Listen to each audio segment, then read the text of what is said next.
In recent years में Indian cinema की दो ऐसी मूवीज जिसे देखने के बाद आपको इंडियन सिनेमा पे प्राउड फील होगा और ये आने वाले समय में इंडियन सिनेमा की मास्टरपीस कहलाएंगी। नंबर 1, 2018 में रिलीज हुई तुम्बाड़, जिसे डायरेक्ट किया था आनंद गांधी ने। एंड नंबर 2, 24 जून 2020 को यानी कि कल ही रिलीज हुई बुलबुल, जिसे देखने के बाद आपके रोंगटे खड़े हो जाएंगे, जिसे डायरेक्ट किया है अवनीता दत्ता ने और स्पेशली जिसमें तृप्ति दिमरी का काम देख के आप लोग हैरान रह जाओगे। अगर आप लोगों ने अभी तक भी ये मूवीज नहीं देखी हैं तो आप बहुत बड़ा ट्रेजर मिस कर रहे हो, और अगर देख ली हैं तो चैट सेक्शन में लिख के जरूर बताओ कि ये मूवीज आपको कैसे लगी। गाइज चलिए मैं आपको हमारे बारे में 2 फन फैक्ट बताता हूं। फैक्ट नंबर 1, एक औसतन मनुष्य का अपनी ही कोहनी पे जीभ लगा पाना असंभव है।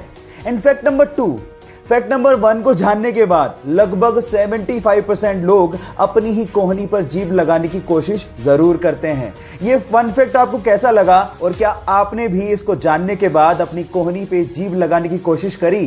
चैट सेक्शन में लिखना मत भूलिएगा।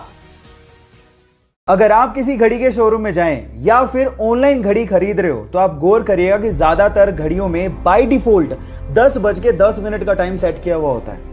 ऐसा क्यों होता है, क्या आप ये बात जानते हैं? डोंट वरी, मैं आपको बताता हूं। उसके पीछे का पहला रीजन है कंपनी का लोगो, जो कि 12 के जस्ट नीचे होता है। अब जब सुइयों की पोजीशन ऐसी है तो वो लोगो आसानी से विजिबल होता है।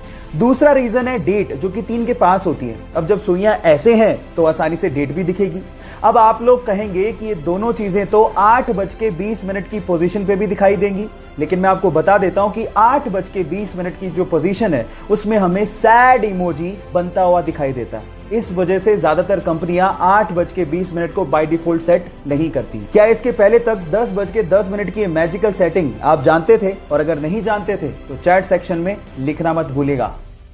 हमारे देश की राष्ट्रभाषा हिंदी है, ये तो आप जानते हैं, लेकिन मेरा सवाल यह है कि इस पूरी दुनिया में और कौन सा देश है जिसकी राष्ट्रभाषा हिंदी चुनी गई है? क्या आप जानते हैं? डोंट वरी, मैं आपको बताता हूं। वो देश है फिजी। एक्चुअली ब्रिटिश शासन में फिजी में गन्ने की फसलों में मजदूरी करने के लिए भारतीयों को ले जाया जाता था। अब उन मजदूरों के वंशज, जिन्हें हम इंडो फिजियन भी कहते हैं, उनकी तादाद वहां पर 40% के करीब है और वो सभी के सभी हिंदी बोलते हैं। इसी वजह से वहां की भाषा हिंदी ही है। क्या इसके पहले तक इफेक्ट आप जानते थे? और अगर नहीं जानते थे तो चैट सेक्शन में लिखना मत भूलिएगा। एक बंदा जो 10 साल तक बस कंडक्टर रहा और फिर उसके बाद लगभग 4 साल तक वो ट्रक ड्राइवर्स के साथ घूमता रहा उन पे डॉक्यूमेंट्री बनाने के लिए, और उसके बाद उसी डॉक्यूमेंट्री को भारत की तरफ से 8th डॉक फेस्ट अवार्ड के लिए भेजा गया और उसके बाद उस डॉक्यूमेंट्री मूवी ने इतिहास रच दिया। जी हां गाइस, लगभग 124 देशों की 1799 फिल्मों को पीछे छोड़ते हुए उसने इंटरनेशनली बेस्ट फिल्म अवार्ड अपने नाम कर लिया। उस मूवी का नाम है हाईवेज ऑफ लाइफ, जो कि ट्रक ड्राइवर्स की लाइफ पे बेस्ड है, जिसे शूट किया है अमर माईबाम ने। गाइस सच में गर्व होता है इंडियन टैलेंट पर। आपको ये जान के कैसा लगा? चैट सेक्शन में लिखना मत भूलिएगा। 15 अगस्त 1947 को हम लोग आजाद हुए थे और उसी दिन हम लोग अपना इंडिपेंडेंस डे मनाते हैं।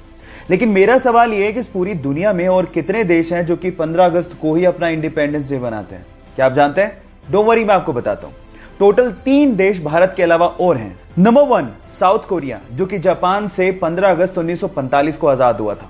नंबर 2, कोंगो, जो कि फ्रांस से 15 अगस्त 1960 को आजाद हुआ था। और नंबर 3, बहरीन, जो कि ब्रिटेन से 15 अगस्त 1971 को आजाद हुआ था। क्या इसके पहले तक इफेक्ट आप जानते थे? और अगर नहीं जानते थे तो चैट सेक्शन में लिखना मत भूलिएगा। सुशांत के अचानक से यूं छोड़ जाने का गम जितना हमें है, उससे कहीं गुना ज्यादा उसके साथ रहने वाले उसके पेट डॉग फज को हो रहा होगा। जैसे ही अचानक से दरवाजे पर कोई आहट आती है, वो सुशांत को ढूंढने के लिए भाग पड़ता है, लेकिन जब वो सुशांत को नहीं पाता तो निराश होकर लौट आता है। उसका सुशांत की पिक को देख के रोने वाला वीडियो दिल को छू लेने वाला है। एक बार सुशांत ने फज के साथ अपनी पिक को शेयर करते हुए लिखा था कि अगर तुम मुझे जिंदगी भर याद रखोगे तो मुझे कोई फर्क नहीं पड़ता अगर मुझे कोई भूल भी जाए तो। सुशांत और फज के इस अनकंडीशनल लव के बारे में आपका क्या कहना है? चैट सेक्शन में जरूर लिखिएगा।